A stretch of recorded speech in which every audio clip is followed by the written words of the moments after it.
আসসালামু আলাইকুম বন্ধুরা, কেমন আছেন আপনারা? আশা করি সবাই ভালো আছেন। আলহামদুলিল্লাহ আমি ভালো আছি। আবার একটি নতুন ভিডিও নিয়ে আপনাদের সঙ্গে চলে এসেছি মিজানুর রহমান আজারির ওয়াজ। আপনারা যারা যারা মিজানুর রহমান আজারির ওয়াজ শুনতে ভালোবাসেন তারা ফুল ভিডিওটি দেখতে থাকেন, আশা করি ভালো লাগবে। যুবকরা হচ্ছে ভবিষ্যৎ। যুবকরা ভুল পথে গেলে আমরা পথ হারাবো। জোরে বলেন ঠিক কিনা?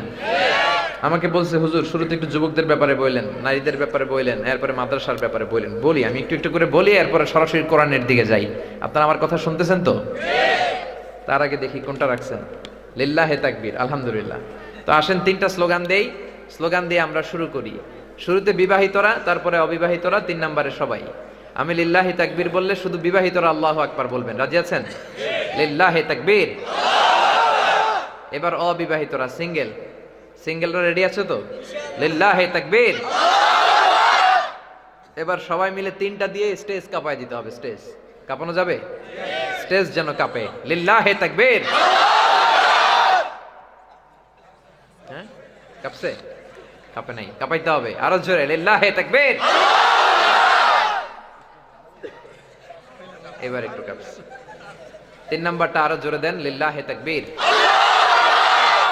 সুলতানপুর যুব সমাজ এখনো কাঁপতেছে, দেখছেন? আর দেওয়া হবে না, লাইট পরে যাবে তাই। সুলতানপুর যুব সমাজ, এজন্য যুবকদের অ্যারেঞ্জমেন্টে কোনো প্রোগ্রাম হলে ওখানে আমার যেতে ভালো লাগে। একটা রমরমা ভাব থাকে, একটা ইমানি জজবা থাকে, কথা শোনার, কথা বলার একটা পরিবেশ থাকে। জোরে বলেন ঠিক কিনা? এই যুবকরা যদি ভালো হয় দেশের জন্য ভালো, যুবকরা যদি পথ হারায় দেশের জন্য খারাপ। এই কথা কেন, এদিকে কথা কেন, কথা কেন রে ভাই? বসে যান, বসে যান। ওই যে পেছনে জায়গা আছে, এদিকে গ্যাদারিং না করে তোমরা পিছনে চলে যাও, পিছনে চলে যাও। আর সবাই আমার দিকে তাকান, ওদিকে তাকাবেন না। যুবকরা যদি ইয়াবার দিকে চলে যায়, হেরোইনের দিকে চলে যায়, মদ আর গাজার দিকে চলে যায়, তাহলেই বিপদ। আমাদের দেশের মধ্যে মদ আছে না নাই? গাজা আছে না নাই? ইয়াবা আছে না নাই? হেরোইন আছে না নাই? কত ধরনের নেশা যে মানুষ নেয়। টিকটিকি ল্যাসকে আগুনে পুড়ে ওইটা থেকে ধোঁয়া নেয়, এটাও একটা নেশা।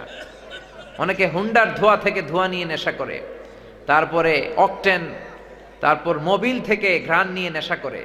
এজন্য কখন যে যুবকেরা কোন নেশায় জড়িয়ে পড়ে তার কোনো ইয়ত্তা নেই। তাদেরকে সাবধানে রাখতে হবে। আর তারা যদি ভালো পথে থাকে এদেশে রহমত আর বরকত নাজিল হবে। বিশ্বনবী বললেন 4টা কারণে দেশের মধ্যে আযাব হয়। এক হলো নেশা জাতীয় দ্রব্য যদি কোনো এলাকার মধ্যে বেড়ে যায়, মদ ফেন্সিডিল যদি বেড়ে যায়। বাংলাদেশে মদ আছে না নাই? 2 নম্বরে বিশ্বনবী বললেন এলাকার মধ্যে যদি জিনা বেড়ে যায়, জিনা আছে না নাই? অনেক মন্ত্রীদের হোটেলেও পতিতালয় আছে না নাই? এখন জিনা হবে না কেন? বিয়ের দাম বেশি, জিনার দাম কম। বিয়ে করতে লাগে 10 লাখ, জিনা করতে লাগে 1000 কিংবা টাকাই লাগে না। জোরে কোন ঠিক কিনা? এজন্য বিয়েটারে সহজ করে দেন, জিনা কমে যাবে। বিয়েটাকে যত কঠিন করবেন জিনা তত সমাজের মধ্যে বেড়ে যাবে। আমরা এখন ছেলে যদি বিয়ের কথা বলে আমরা বলি তুই নিজের পায়ে দাঁড়া। তো আপনার ছেলে কি আপনার পায়ে দাঁড়াইছে? নিজের পায়েই তো দাঁড়িয়েছে। সহজ হন, বাবারা সহজ হন। মেয়ের বাবা ছেলের বাবা সহজ হয়ে যান, ফ্যামিলিটারে জান্নাতি ফ্যামিলি বানিয়ে দিবে কে? সে যখন ম্যাচিউরড হয়ে যায়, বিয়ের প্রয়োজন হয়, তার জৈবিক চাহিদা মেটানোর প্রয়োজন হয়, ওই বয়সে যখন চলে যায় প্রত্যেক মা বাবার দায়িত্ব সময় হওয়ার আগেই সময় মতো ছেলে মেয়েকে বিবাহ দিয়ে দেয়া। জোরে কোন ঠিক কিনা? এখন নিজের পায়ে দাঁড়া বলে বলে বছরের পর বছর দেরি করলেন। মেয়েটা হলো চরিত্রহীনা, ছেলেটা হলো চরিত্রহীন। আপনার আমলনামায় এর ভাগীদার গুনাহ আছে না নাই? কিয়ামতের দিন ছেলের ভাগে যত গুনাহ, জিনা করার কারণে, ডেটিং করার কারণে, ডেটিং আছে না নাই?